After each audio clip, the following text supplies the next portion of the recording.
It's a tough stretch for us. I think the Queens game started like 5 out of 7 or something like that on the road, and a couple of longer trips. You know, when you go down to Charlotte and then to Hickory, thought we played really well early against Queens. They punched us, came back, got it back to 2, and I thought we closed the half really well, got it to 15, and started the second half really well. Got it to 26 there in the first 5 minutes or so of the second half, and kind of put the game out of reach. Really the inverse of what happened here. I think here we were up 20 in the first half. Carr made a jumper to make it 18, and then second half Queens really dominated us.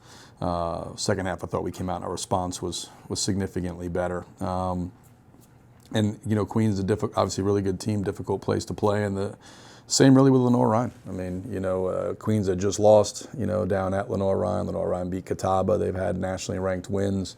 They're always tough inside of Shuford. It's hot. Crowd's on you.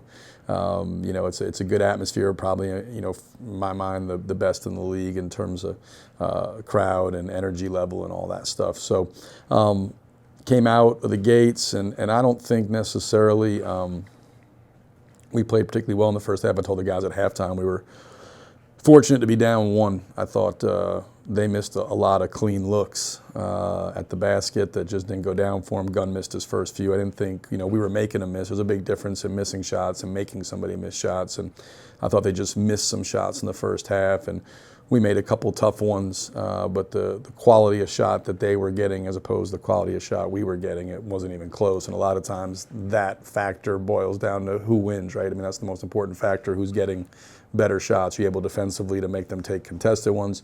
Are you able offensively to generate open ones, right? And they were getting better quality of shots than us.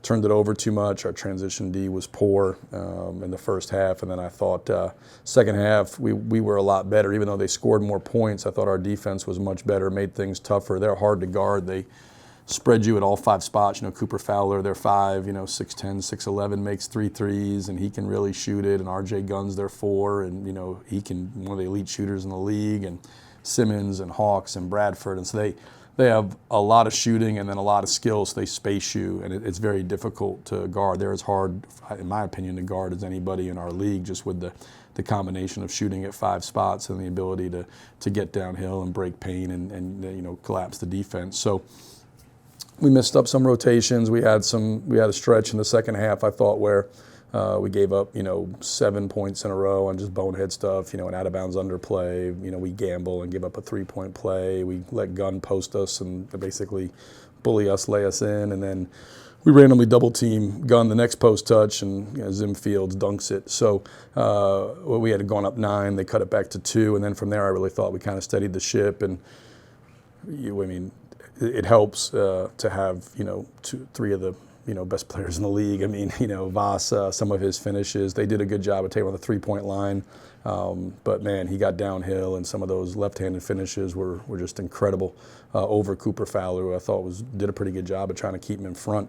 We were trying to get him in space and get advantages, and he was finishing tough plays. And then Devin's shot making, Voss went out. He took a fall and went out with about 10.5 minutes to go, and he stayed out for 5 minutes. And Devin comes in and gets 10 quick points. When Voss is out, hits a 27-foot transition 3, and then he hits a ridiculously tough step back 3, and got a mid and a layup in that stretch. So had a lot of guys elevate. Alex Dalling, I thought we were timely. Alex Dalling hit a big 3. Anthony Brown, they had it to 8, and he gets a wide open look in the corner and drills it with just 4 minutes to go. And so timely shooting. Lenoir-Rhyne kept coming. And I thought we kept responding, and our offense second half was I thought really good. Tightened it up in terms of turnovers, 8 in the first half, 4 in the second half. Shot basically 60% in the second half and 75% from 3. And again, and then the job the guys did on the glass. I always talk about the bookends. Your transition defense and finishing possessions with a rebound, and our transition D in the second half was much better. And Cam Henry, 17 boards, Devin Whitfield, 13 boards, was pretty amazing. They almost, out-rebounded LR's entire team, just those 2 guys. Kind of the guy that maybe affects winning in the most ways is how I always gauge a player's value. When you look at Cam Henry, I don't know of another player in the league that affects winning in as many ways. Cam can guard and does usually guard 1 through 5. He guarded Cooper Fowler and he guarded Darius Simmons, and he can guard anybody on the floor. And then offensively, he's shooting better than 40% from the 3. He's mid, 52, 53 from the field. He's almost 90 from the foul line. He's an unbelievable passer. He's got the best feel on the team in terms of hitting guys, finding guys, cutters, making the extra, the one mores. He does a great job. He's not a guy that needs to score a ton. He's all about winning, all about the team, and he's an underrated glue guy. But to me, he's one of the best players, not just in our league, but in the country. I really believe that. I mean, he's what he brings to the table on both ends, ability to affect the game on both ends. Even though he's only a sophomore, I think the same for Voss and for Devin. I think all 3 of those guys are, obviously huge parts of why we are where we are. All 3 of those guys are 3 of the best players in the country. Anthony Brown is as good a point guard as there is out there. Rondi Hackett's leading the league in field goal percentage and 3rd or 4th in blocks, and was, I thought, awesome in the second half for us. Really got to the rim and scored some key baskets. And then our bench, guys like, Cam Calhoun, Alex Darling, Julius Brown. Julius was huge against Catawba here, 27-14 against Queens, had some massive games and is, in my opinion, the best defender in the league. And then, Cam Calhoun, all he brings with his toughness, his intelligence, just subtle things that he impacts the game with. And then Alex, same way as Cam, impacts the game with subtle things. Team defense team's always in the right position, always knows what's going on the offensive end, and then his ability to stretch the floor and make threes. So that 8-man rotation complements each other really, really well, and it's why we're 22-1 at this point, just because of how well that group I think feeds off each other and complement each other. But I think out of all those guys, Cam is kind of the engine that makes our team run. He gives us all the versatility and flexibility that we need at 6'6" to be able to do what we do on both ends of the floor and kind of adjust and adapt to what the game presents. Without him, we wouldn't be nearly as versatile. It becomes harder. I always equate it to season to trying to kind of climb Mount Everest. The further up you go, the more treacherous it gets, right? And we just try to stay focused on what's right in front of us. We always talk about that windshield mentality in our program, and most people, human nature is to live in the past and look to the future, right? And everybody forgets about today, and really all that matters and all we have control over is today. The past is gone, future's not here yet. So let's be great today. Let's work today, and it's the telescope microscope, right?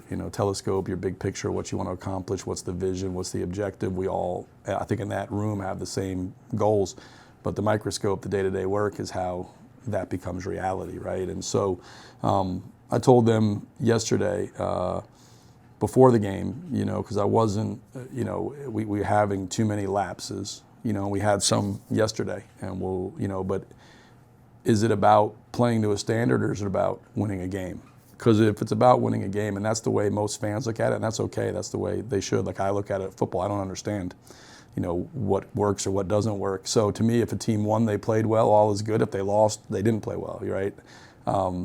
That's a very flawed perspective for players to have. It's got to be about playing to a standard. What's our standard? And are we playing to it? And you take the outcomes out of it. And really, if you win, if you lose, I think if you play to your standard and you have good players, you're going to wind up on the right side a lot more than the other. But, the stretch run will be difficult. As the games get fewer, they take on more significance, right? For everybody you're playing is fighting for something. Whether it's fighting for a conference championship, fighting to make the SAC tournament, fighting for home court advantage in the SAC tournament. Every single team is playing for something, for stakes. And it's important that as the games get fewer, like I said, you kind of understand that there's times running out, so teams are more desperate, they're more focused. You're going to get a better punch from a lot of these teams down the stretch. And then there's the familiarity factor, right? Everybody knows you, knows your game, is trying to take things away, has seen stuff that they've watched that has worked, maybe some stuff that hasn't worked. And now they're on to trying. You see different things. And so we've seen all kinds of stuff, zone, man, a couple passes into, zone into man, and all, press, and 1-3-1 and 3-2 and 2-3, and you see just, everything in the kitchen sink being thrown at you, and you got to be ready to handle all that. I think Wingate, they're a good team. Like this league, I mean, they've had most everybody's had their ups and their downs. They've had they just had won 3 in a row prior to a tough loss against Catawba. I think they lost by 4 last night. Brian's, one of the best coaches out there. His teams are always incredibly sound. They've got, in Jerry Cottingham, one of the best and most dynamic players in the league. He's, can get downhill, shoots threes. They're bringing 2 guys off the bench that started for him last year, and Frankie Johnson and Jacob Dawkins, who are seniors, who are, excellent players. And last time they were here, they beat us. And Dawkins and Johnson and Cottingham and those guys were a huge part of that. Quantra Taylor's a guy's been around, forever. Francis Seau's vastly improved as a sophomore. Kendrick Tucker, another guy that's a good player. They just got good players. They play with pace offensively. They're not overly complicated, but they do what they do well. And anytime you play a Brian Good coach team, they're going to be sound defensively. They're going to rebound the ball on both ends, and you got to be ready for a physical, tough battle. I think with Wise, ultimate case of records being super deceiving, right? I mean, how many 1-point games or 2-point games or 3-point games they've been in, and unfortunately for them, come up on the short end of the stick. But so if you look at it from a record standpoint, you say, well, they're not having a great year. But if you look at it from take that out and look at how they're playing and the type of players they have and what they're capable of, they're as good. They're capable of beating anybody in our league. There's no question about that. I mean, Whiteside has developed into one of the better players in the league. They got a really good point guard in Sheffy. I think it's a Perea kid inside, could step out and shoot threes and stretches you at the 5, similar to Lenoir-Rhyne, where you got to account for shooting at the 5 spot. And so, every game in this league is hard. Home, road, a team that's, top 2 in the league, a team that's bottom 2 in the league, everybody.